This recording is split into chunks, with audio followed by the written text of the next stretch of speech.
Imagine a species of human that outlasted ice ages, volcanic eruptions and predators, thriving for nearly 2 million years.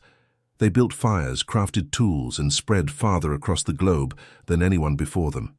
Yet today, they're gone. No trace of Homo erectus remains, except for scattered fossils and unanswered questions. So why did the most enduring human species in history vanish? Was it nature, competition, or something far stranger? 2 million years ago, in the shifting landscapes of East Africa, something extraordinary happened. Among the scattered savannas and volcanic plains, a new kind of human began to emerge: Homo erectus.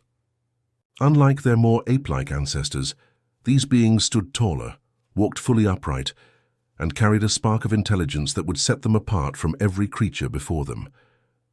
Imagine the scene: a group of early humans trekking across the grasslands, scanning the horizon for food and danger. Their posture is confident, their strides longer, their endurance unmatched. This ability to walk and run long distances was not just a physical advantage, it was a survival strategy. They could chase prey for hours until exhaustion forced it to collapse, a technique scientists call persistence hunting. But the true story of Homo erectus is not just about survival, it's about innovation. They were the first humans to shape stone tools with precision, creating hand axes sharp enough to butcher large animals. This marked a turning point. Suddenly, hunting became more efficient, meat became a reliable food source, and with it came a leap in brain growth.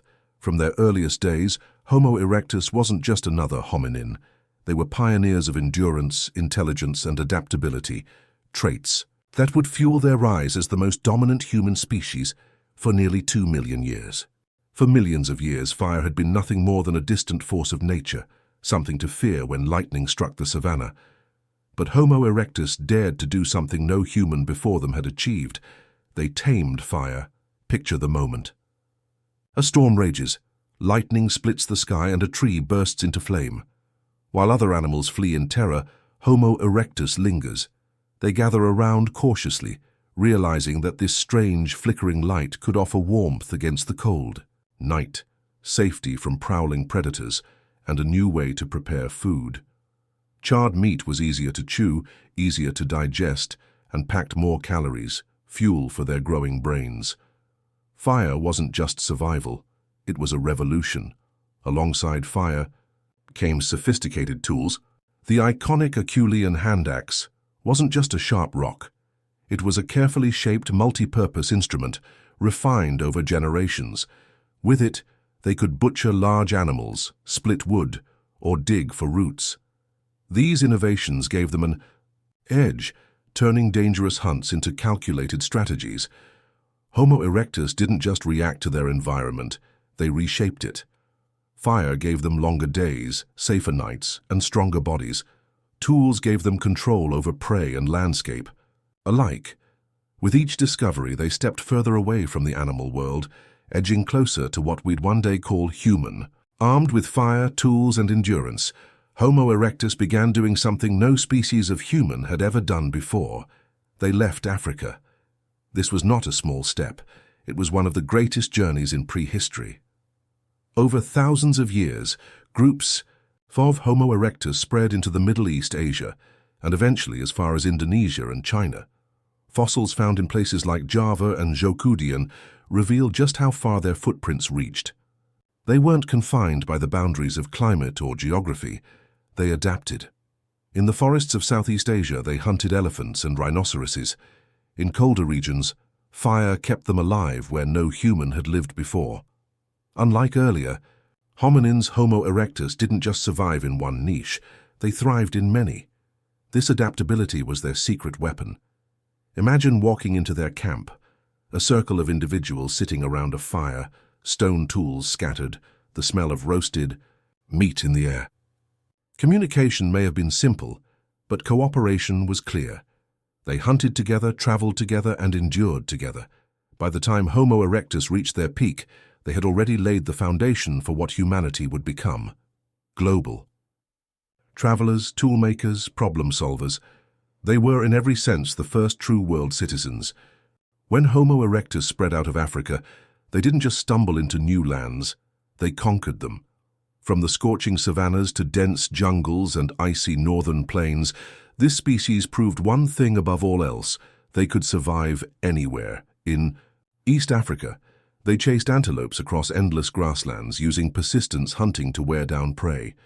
In the jungles of Southeast Asia, they adapted their strategies, stalking elephants and giant deer through thick vegetation. And in the colder north, fire became more than a convenience. It was life itself, protecting them from freezing nights and allowing them to thrive where no human had ever lived. What made them so successful wasn't brute strength but flexibility.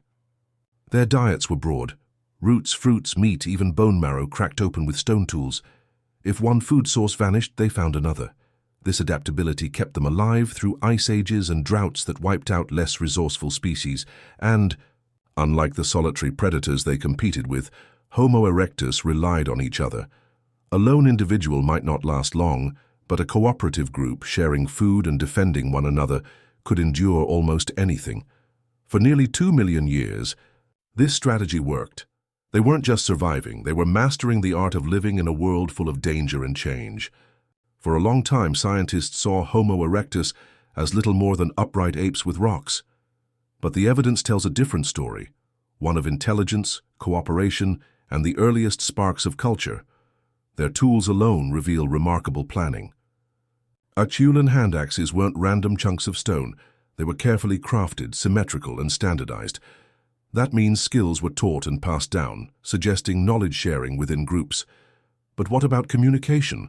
While we may never know the exact sounds Homo erectus made, many researchers believe they had a proto-language, a system of vocal calls and gestures sophisticated enough to coordinate hunts, warn of predators, and teach survival skills. Imagine a group signaling silently as they encircled prey, each individual knowing their role. This wasn't instinct, it was cooperation. Around fire at night, sparks of culture may have flickered too. Fossil sites in Zhoukoudian China show evidence of communal living around hearths.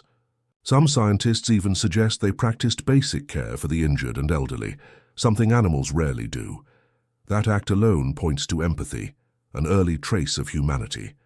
Homo erectus wasn't yet us, but they weren't just animals either. They stood at the threshold, showing the first glimpses of the creativity, communication, and compassion that would later define humanity. For nearly 2 million years, Homo erectus ruled the human stage alone. While earlier species had risen and vanished in short spans, Homo erectus endured, longer than Homo sapiens have existed so far. In their prime, they were not a fragile experiment in evolution. They were the undisputed champions of survival. Across continents, they hunted elephants in Asia, gathered shellfish on coastlines, and thrived in ecosystems ranging from deserts to temperate forests. Wherever they went, they left behind tools, fire pits, and the unmistakable signature of a species that knew how to bend the environment to its will. Other human species, like the Denisovans and even early forms of Homo sapiens, were still far off in the future. For ages, Homo erectus had no rivals. They weren't just surviving through luck, they were actively shaping the course of human evolution. Their success allowed them to spread wider and last longer than almost any other primate in history. If you had looked at the world 500,000 years ago, the answer to who rules the human story would have been simple: Homo erectus. No competition, no challengers, just a species that seemed unstoppable. But of course history had other plans. Their reign, as long as it was, would not last forever. For a species that seemed invincible, the first cracks in Homo erectus's dominance came not from predators, but from the planet itself. The Earth they inhabited was unstable, locked in cycles of ice ages and warming periods that reshaped landscapes. Over and over again, as climates shifted, so did the resources they depended on. Vast grasslands that once teemed with game animals could dry into deserts, while lush forests might thin out into barren plains. Prey grew scarcer, water less reliable, and once stable environments became harsh and unpredictable. For a species that relied on cooperation and endurance hunting, these shifts were devastating. Imagine a hunting band setting out at dawn, expecting to track antelope across miles of savanna, only to find the herds gone. Day after day, week after week, food dwindled. Hunger spread not just through the stomach, but through the group's morale. Fire could keep them warm, tools could help them dig for roots, but neither could summon back the animals or make water. Flow again. Nature wasn't targeting Homo erectus, but it was testing them relentlessly. And while they had survived countless challenges before, these environmental shifts would become the stage on which even greater threats were about to appear. While the environment tested Homo erectus, a far more dangerous challenge was emerging: other humans. By around 300,000 years ago, new species were stepping onto the stage: Homo heidelbergensis, Neanderthals, and eventually Homo sapiens. Unlike Homo erectus, these newcomers brought sharper tools, more complex social networks, and brains wired for faster innovation. Where Homo erectus used the same hand axes for hundreds of thousands of years, Homo sapiens would craft specialized blades, spears, and tools that changed with each generation. Where Homo erectus may have had basic communication, Neanderthals and sapiens likely shared stories, strategies, even identities. In a world where survival meant adapting quickly, Homo erectus began to look slow, almost stuck in time. Competition wasn't always about direct conflict. It could have been as simple as sapiens hunting more efficiently, gathering food more effectively, and leaving fewer resources behind. Imagine two groups at the same watering hole, one equipped with advanced weapons and complex cooperation, the other relying on older methods. Over centuries, the outcome was inevitable. The rise of these new humans didn't just crowd Homo erectus, it pushed them into the margins. Slowly, their once vast world began to shrink, carved away not by predators, but by their evolutionary cousins. By around 110,000 years ago, the long reign of Homo erectus was drawing to an end. In pockets of Asia, places like Java, they clung on for tens of thousands of years, but slowly, inevitably, their numbers dwindled. Whether it was climate shifts, competition from other humans, or simply the slow erosion of time, their species faded from the story. But disappearance does not mean irrelevance. In fact, their legacy runs deeper than almost any other human species. Homo erectus was the first to truly master fire, the first to spread across continents, and the first to carve a technological tradition that lasted over 1 million years. They set the template for what it meant to be human: adaptable, cooperative, and curious. Think about this. Homo sapiens us have existed for maybe 300,000 years. Homo erectus survived almost 7 times longer. They proved that humanity wasn't just a fragile experiment, but something capable of enduring the harshest tests of nature. When we look back at their story, we don't just see a vanished species. We see the roots of ourselves. Every fire we light, every tool we craft, every journey we take across new horizons echoes their footsteps. In a way, Homo erectus never truly disappeared. They live on, in us. For nearly 2 million years, Homo erectus walked the earth. They lit the first controlled fires, shaped the first true tools, and became the first humans to step beyond Africa into the wider world. They weren't just survivors, they were innovators, explorers and pathfinders who laid the groundwork for everything that followed. And yet, for all their strength and endurance, they eventually vanished. Climate shifts tested them, rival humans outpaced them, and time itself proved unforgiving. Still, their legacy didn't end in silence. It lives on every time we share knowledge, every time we adapt to a challenge, every time we journey into new frontiers. In many ways, Homo erectus is the forgotten champion of our species' story, the unsung ancestor who carried the torch for longer than any other. Their disappearance isn't just a mystery of the past, it's a reminder of how fragile survival can be, and how extraordinary it is that we are here at all. So the question lingers: if Homo erectus, after ruling for 2 million years, could disappear, what does that mean for us? Will our species endure as long as they did, or will our reign be far shorter? If this journey through deep history made you think, hit subscribe and join us as we uncover more hidden stories of humanity's past. Share your thoughts in the comments.